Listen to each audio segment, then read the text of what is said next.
বর্তমান আমরা বাইতুল্লাহ শরীফ, কাবা শরীফ করি। এই কাবা শরীফের জিয়ারত আল্লাহ প্রথম মানুষ হযরত আদমকে দিয়ে করালেন। সুবহানাল্লাহ। আদম চিহ্ন পেলে জিয়ারত করে তিনি চলে গেলেন। এরপর একে একে আল্লাহ যত নবীদেরকে এই পৃথিবীতে পাঠালেন, সমস্ত নবীদেরকে আল্লাহ কাবার জিয়ারতের নির্দেশ দিলেন। এইভাবে যখন আল্লাহ খলিল হযরত ইব্রাহিম আলাইহিস সালাম এই পৃথিবীতে আগমন করলেন, আল্লাহ তাআলা চাইলেন যে তার কাবা ঘরটা প্রতিবেশী ছাড়া থাকুক, এটা আল্লাহ চাইলেন না।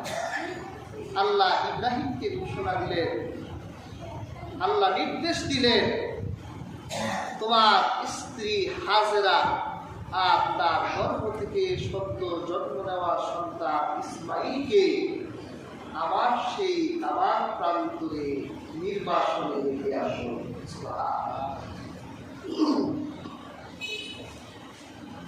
আল্লাহ নবী হযরত ইব্রাহিম আল্লাহ নির্দেশ করেছেন, অমান্য করা যায় না। সদ্য জন্ম নেওয়া সন্তানটিকে নিয়ে হযরত ইব্রাহিম, এক বর্ণনায় এসছে হযরত জিবরিল আলাইহিস সালাম তার ড্রাইভার বলে, এরপর হযরত ইব্রাহিমকে রাস্তা দেখাতে দেখাতে আল্লাহ পবিত্র খানা কাবার প্রান্তরে এসে হাজির হলেন।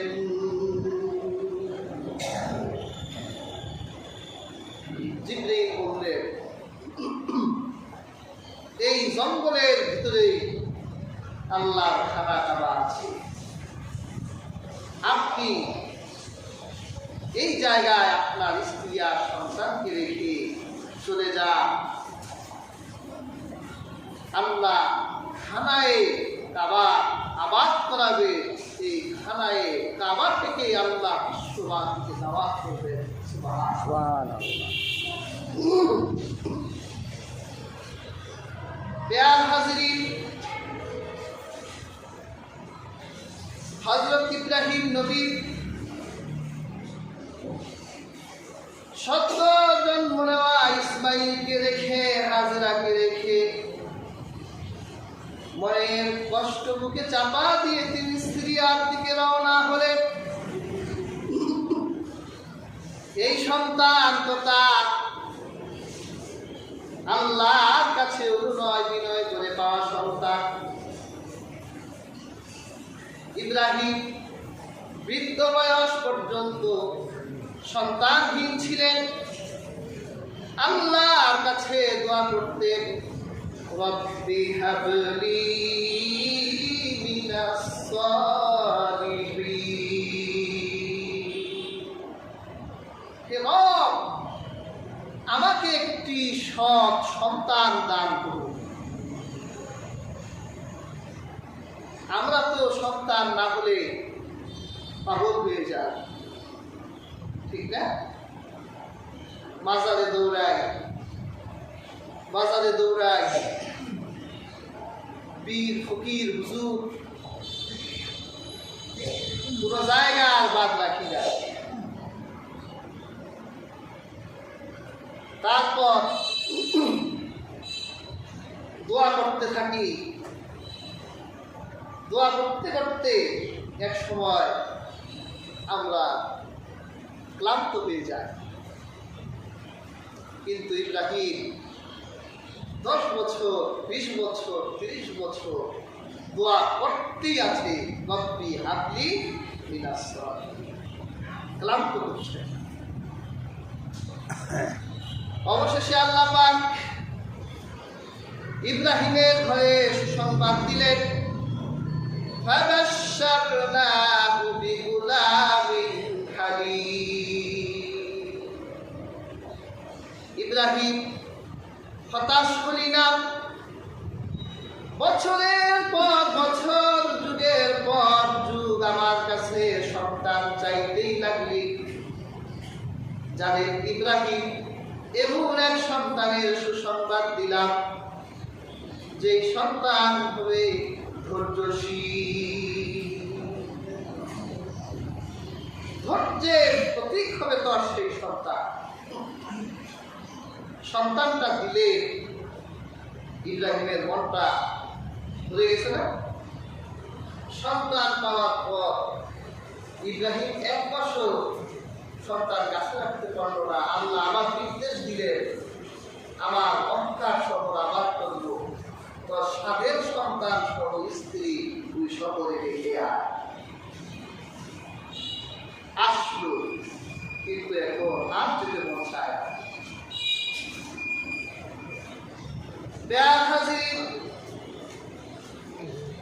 হাজেরা বলল, স্বামী আমার, চারদিক তাকিয়ে দেখি ধুধু মরুর প্রান্ত, পুরো আবাস ভূমি নাই, বাড়িঘর নাই, জঙ্গল আর জঙ্গল। চারদিকে তাকালে হিংস্র বিষাক্ত পশু পাখি দেখা যায়। এই শহরে আপনি যদি আমাকে রেখে যান, এই সন্তান সহ সাহস করে কেমন করে আমি এখানে জীবন যাপন করব? আপনি কি আমাকে আল্লাহ সাপোর্ট দিয়ে রেখে যাচ্ছেন? ইব্রাহিমের কণ্ঠ বাকরুদ্ধ, জবাব দিতে পারছেন না। ইব্রাহিম হাতের ইশারা করে আকাশ দেখালেন। হাজেরা বুঝতে পারলো আল্লাহ সাপোর্টে রেখে যাচ্ছে। হাজেরা স্বামীকে অভয় বাড়ি দিয়ে বলল, স্বামী আপনি সিরিয়া চলে যান, যদি আল্লাহ সাপোর্টে রেখে যান তাহলে আমি হাজেরা এই মরুভূমির ভিতরে কোনো হিংস্র প্রাণী ভয় পাই না। আপনি চলে যান। হযরত ইব্রাহিম পথ চলতে চলতে আরবের তুবা এলাকায় গিয়ে সন্তানের ভালোবাসায় তুবা এলাকা থেকে মক্কার দিকে একটা নজর করলেন। ছোট্ট স্ত্রী আর সন্তানকে খুব ছোট দেখা যায় দূর পাহাড় থেকে। নজর করে আকাশের দিকে তাকিয়ে আল্লাহ রাব্বুল আলামিনকে দেখে বললেন, রব্বানা ইন্নী আসকানতু মিন যুররিয়্যাতি বিওয়াদিন গায়রি যী যার'ইন ইনদা বাইতিকাল মুহাররাম রব্বানা লিয়ুকিমুস সালাতা ফাজআল আফইদাতাম মিনান নাসি তাহওয়ি ইলাইহিম ওয়ারযুকহুম মিনাস সামারাতি লাআল্লাহুম ইয়াশকুরুন। আল্লাহকে দেখে বললেন, হে আল্লাহ, আমি আপনার সম্মানিত ঘরের সামনে আমার বংশধরদের মধ্য থেকে ফল ফসলহীন এই প্রান্তরে আমার একজন বংশের মানুষকে রেখে গেলাম। আপনি আমার সাথে ওয়াদা দেন, যদি আমার বংশের এই সন্তান নামাজ কায়েম করে তাহলে গোটা পৃথিবীর মানুষকে আপনি শহরের দিকে ছুটাই দিবেন। মানুষের আকর্ষণ যাতে শহরের দিকে ঝুঁকে যায়, আর আপনি ফল আর ফসল দিয়ে যদি তাদের খাবারের ব্যবস্থা করেন তাহলে আপনি আমার সন্তানদেরকে অকৃতজ্ঞ পাবেন না। আমার সন্তানগুলো আপনার শুকরগুজার করবে। এই কথা বলে দূর থেকে ইব্রাহিম এই দোয়া করে তিনি চলে গেলেন। এরপর সন্তানের কথা মনে হলেই তিনি বারবার এই শহরে আসতেন। সদ্য জন্ম নেওয়া শিশুটা দেখে যেতেন, হাজেরা কি করছে দেখে যেতেন। আল্লাহ পাক গত জুমায় আলোচনা করেছিলাম যে যখন হাজেরা পানি আর খাবার ফুরিয়ে গিয়েছিল, আমার আল্লাহ তাকে জমজমের পানি উপহার দিয়েছিলেন। পেয়ার হাজিরি, হাজেরা পানি পেল জমজম। জমজম এমন এক পানি, এটা শুধু পানি নয়, কেউ যদি জমজমের পানি খায় তাহলে আল্লাহ জমজমের পানির ভিতরে খাবারের স্বাদ রেখে দিয়েছেন। কোন মানুষ জমজমের পানি খেলে আমার আল্লাহ প্রধান যাতনাও তার হৃদয় থেকে ঘুরিয়ে দেয়। জমজমের পানি খেলে প্রধান যন্ত্রণাও থাকে না।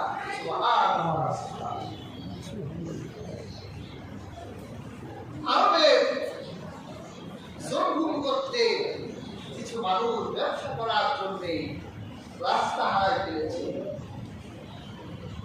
আসলে আল্লাহ তাদের রাস্তা পরিবর্তন করে দিয়েছে। ওরা রাস্তা হারিয়ে ওরা কাবার চত্বরে দেখলো একজন নারী জমজমের কুয়ার চারদিক মাটি দিয়ে তিনি বেরিয়ে পাচ্ছেন। জোরভুমগঞ্জের লোকরা চিন্তা করলো, আগেও তো এই শহর দিয়ে আমরা ব্যবসা করতে যেতাম, এখানে তো পশু পাখি ছাড়া কিছুই দেখা যেত না। কাছে গিয়ে বললো, আপনি কে?